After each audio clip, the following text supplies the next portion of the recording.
Интервальное голодание как способ снижения веса и поддержания метаболического здоровья набрало огромную популярность в последние годы. Есть множество людей, успешно похудевших на этом методе. Есть множество научных исследований с большим количеством участников и контрольными группами, показавших прекрасные результаты. Таких людей и таких исследований достаточно много, чтобы мы могли сказать: интервальное голодание действительно работает. Но всегда есть какое-то «но», правда? Не все так просто. Здравствуйте, меня зовут Ирина, мне 60, и я похудела на 10 килограммов, не используя интервальное голодание. Просто сбалансировала свое питание, хотя опыт интервального голодания у меня в прошлом есть. В этом видео я расскажу о том, какие исследования проводились в этой области, что и при каких условиях они нам гарантируют, а чего, вопреки утверждениям сторонников интервального голодания, увы, не обещают. И почему я не выбираю для себя этот метод. Мы разберем, правда ли, что интервальное голодание более эффективный метод снижения веса, чем простое ограничение калорий. Действительно ли оно снижает инсулин и холестерин и чистит организм на клеточном уровне? И что из этого является признанным научным консенсусом? Начнем сразу с популярного мифа. Вопреки общему мнению, Нобелевский лауреат Йосинори Асуми не исследовал интервальное голодание и не доказывал его эффективность ни для похудения, ни для метаболического здоровья. Свою премию господин Асуми получил за исследование аутофагии и перевод ее из мира гипотез в мир доказанных и хорошо описанных биологических механизмов. Аутофагия – это процесс, при котором клетка удаляет и перерабатывает свои поврежденные и ненужные компоненты, а затем может использовать их повторно, в том числе для получения энергии. Аутофагия усиливается при дефиците питательных веществ, энергии, поступающей извне, то есть голодания. При достаточно долгом дефиците энергии клетки включают режим экономии и повторной переработки. Ну, точно как мы, чего добру пропадать. В теории это может снижать воспалительные процессы в организме, излечивать от многих заболеваний и способствовать увеличению продолжительности жизни. Журналисты подхватили это открытие, и в народе оно быстро и логично связалось с интервальным голоданием. Отсюда и возникло убеждение, что интервальное голодание не только способствует похудению, но и обновляет организм на клеточном уровне. Вот только мало кто знает, что Йосинори Асуми сделала свое открытие на дрожжах. А дрожжи – это все-таки не то же самое, что люди, согласитесь. Асуми описал клеточный механизм, а не диету.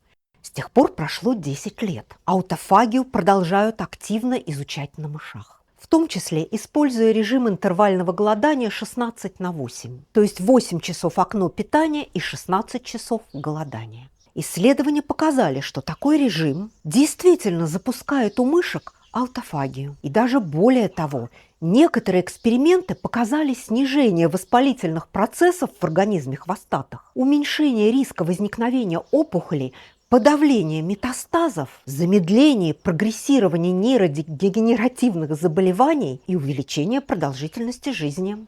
Но круто же! Увы, мыши намного меньше нас. Обмен веществ у них в несколько раз быстрее.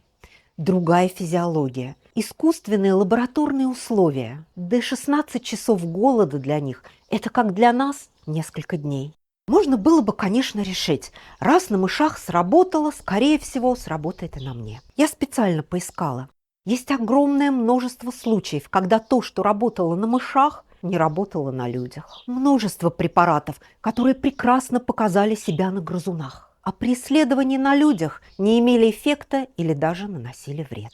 На людях аутофагия исследовалась достаточно, чтобы сказать, что она действительно запускается от голода. Это зафиксировано в мышцах. Что касается внутренних органов, есть косвенные маркеры. Практически это все, что можно сказать. Польза этого процесса для людей пока остается математической теорией. Чтобы исследовать на людях этот механизм, нужно проводить биопсию печени и мозга. Но кто же будет это делать на людях? Пожизненное или хотя бы очень долговременное наблюдение людей – дорогая и не очень выполнимая вещь. Невозможно заставить людей голодать десятилетиями. Так что пока для человека польза от аутофагии остается чисто теоретической возможностью. Кстати, изучали влияние аутофагии на опухоли и на болезни вроде Паркинсона или Альцгеймера. Именно здесь стало особенно видно, что лабораторные надежды далеко не всегда превращаются в клинический результат. Мы не дрожжи и не мыши. Ставьте лайк. Мы еще только начали открывать для себя все плюсы и минусы интервального голодания. А плюсы есть. Прежде всего, и это самый главный плюс для здоровых людей. Интервальное голодание упорядочивает питание. Это особенно актуально для любителей все время что-то жевать, наедаться перед сном, устраивать частые перекусы, перехватывать куски на бегу. Этот режим неплохо дисциплинирует. Вот есть 8-часовое окно, ешьте, а вне его, извините, только чай, кофе, без сахара и молока и воду. В отличие от аутофагии, влияние различных окон питания на снижение веса у здоровых людей исследовалось много. И доказано, что интервальное голодание, независимо от его вида, действительно способствует эффективному сбросу лишнего веса. Могут быть разные варианты. Самый популярный – 16/8. 8 часов едим, 16 воздерживаемся. Более мягкий вариант – 14/10 или даже жесткий 18/6. Последний прием пищи может быть в 20:00 или в 18:00 или даже в 14:00, так называемое раннее окно. Разница в потерянных килограммах между интервальным голоданием и обычным режимом питания может достигать 3-кратной величины. Но, опять это но, это только в том случае, если контрольная группа не считает калории. При одинаковой калорийности и соотношении белков, жиров, углеводов результат группы на интервальном голодании и контрольной группы одинаковый.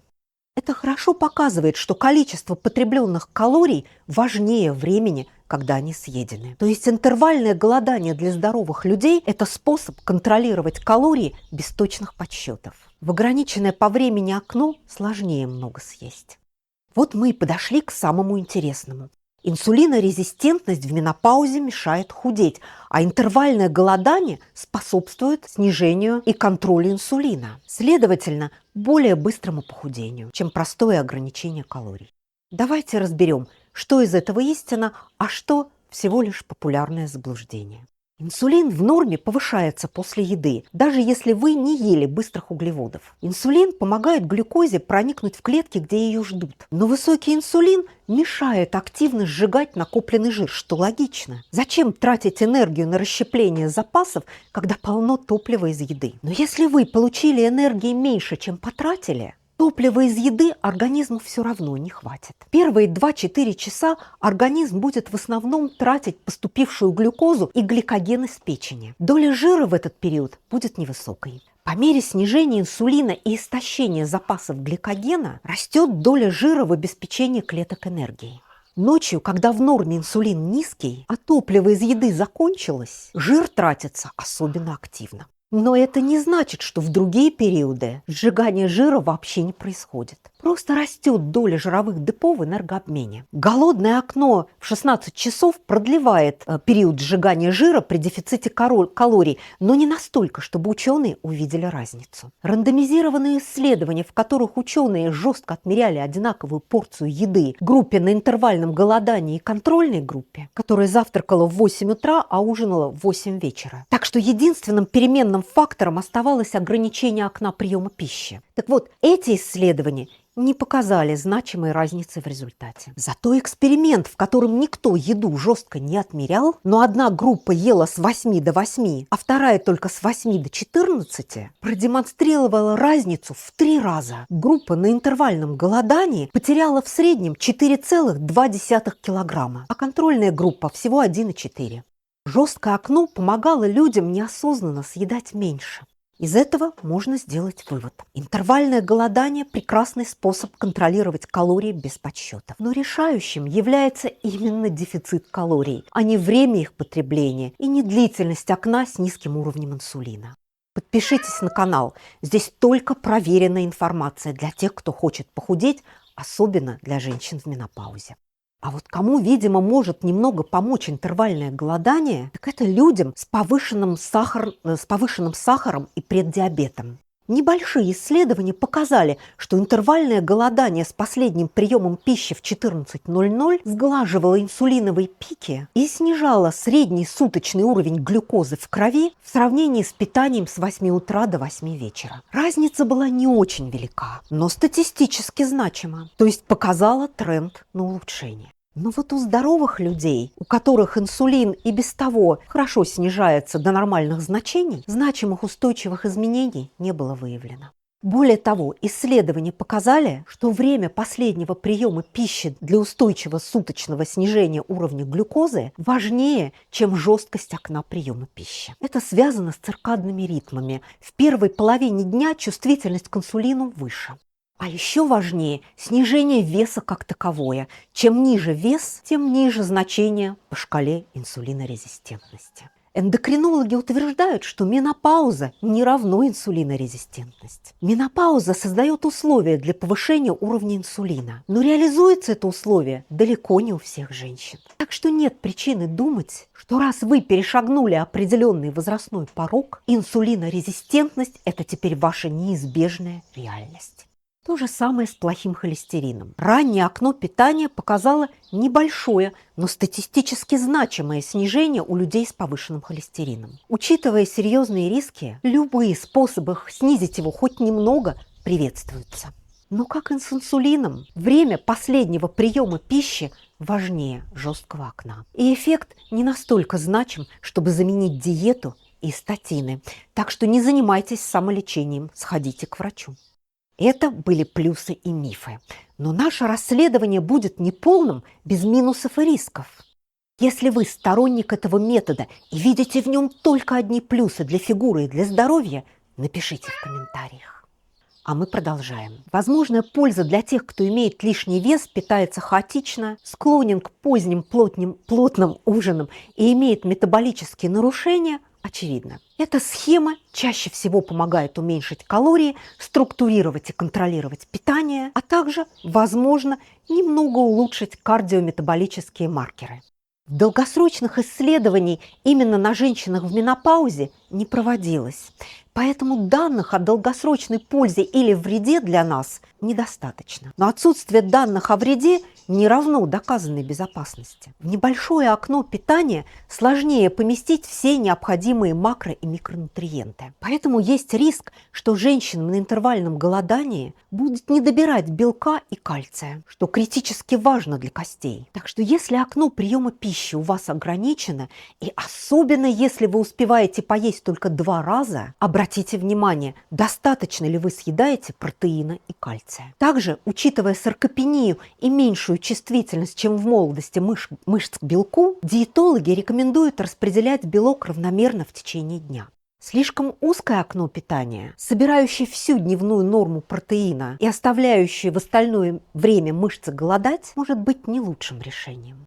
Нет одного подходящего для всех режима питания. Люди разные. Жизненный ритм и предпочтения у всех разные. Кому-то идеально подходит интервальное голодание. А у кого-то вечерний голодный период – это стрессовая нагрузка, которая может вызвать повышение кортизола, а следовательно проблемы со сном, усиление приливов и сложности с долгосрочным следованием этой схеме. У меня именно так и происходило. И ужин с достаточным количеством белка и овощей не помогал оставаться сытой до позднего вечера. А я засыпаю довольно поздно. Я для себя решила, что этот стресс мне не нужен. А вот когда точно нужно остановиться, это если такой режим провоцирует срывы, пищевые или сахарные запои, если появилась тревожность, раздражительность, нарушился сон. Если у вас уже есть высокий стресс, если вы чувствуете себя плохо, вам некомфортно, не надо насиловать себя. Есть другие способы контроля веса. Ну и хочется особо отметить, что диабет и преддиабет требуют согласования режима питания с врачом. Подписывайтесь, жмите колокольчик, чтобы не пропустить разбор других популярных диет и прочих полезностей. До свидания.